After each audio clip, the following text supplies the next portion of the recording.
We are looking at how to pronounce this word as well as how to say more interesting and often mispronounced food names too, so make sure to stay tuned and consider subscribing for more learning. This refers to a type of cooking banana.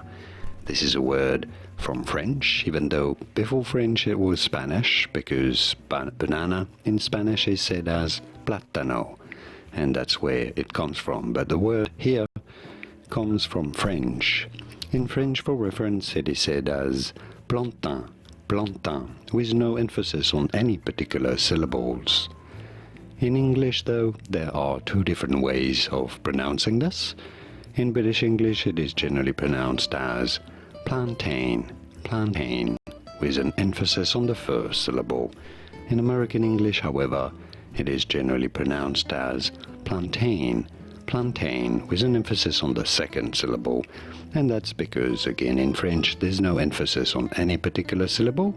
Plantain is how it is in French, either plantain or plantain in English. And now you know it all. Did you get this? Was this any helpful? Let me know in the comments and by using the like button.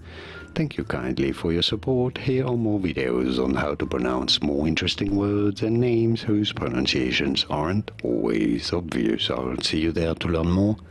Thanks for watching.